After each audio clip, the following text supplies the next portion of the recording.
சிறிய சஞ்சய் 4 வயசு. வீட்டில் அவன் மிகவும் சந்தோஷமாக இருந்தான். பொம்மைகள், கார்கள், அம்மாவின் கதைகள், பாட்டியின் சமையல் எல்லாம் இருந்தது. ஆனால் ஒரு நாள் அம்மா சொன்னாள், "சஞ்சய், நாளை பள்ளிக்கூடம்." சஞ்சய் உடனே முகம் சுளித்தான். "ஏன் பள்ளிக்கூடம் போகணும்? வீட்டில் தான் எல்லாம் இருக்கே." அம்மா மௌனமாக இருந்தாள். அடுத்த நாள் சஞ்சய் பள்ளிக்கூடம் போனான். முதல் 10 நிமிஷம் அவன் அமைதியாக இருந்தான்.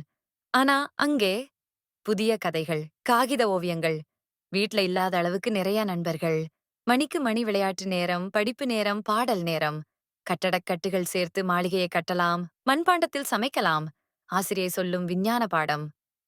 மழை எப்படி பெய்கிறது தெரியுமா? அவனுக்கு ஒரே ஆச்சரியம். வீட்டில் இருந்தது அன்பு, பாதுகாப்பு.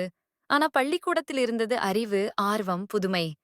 மாலை வீட்டுக்கு வந்த சஞ்சய் புன்னகையுடன் கேட்டான், "அம்மா, நாளைக்கு இன்னும் விரைவா பள்ளிக்கூடம் போயிடலாமா?" வீட்டின் அன்பும், பள்ளியின் அறிவும் இரண்டும் சஞ்சய்க்கு தேவைதான்.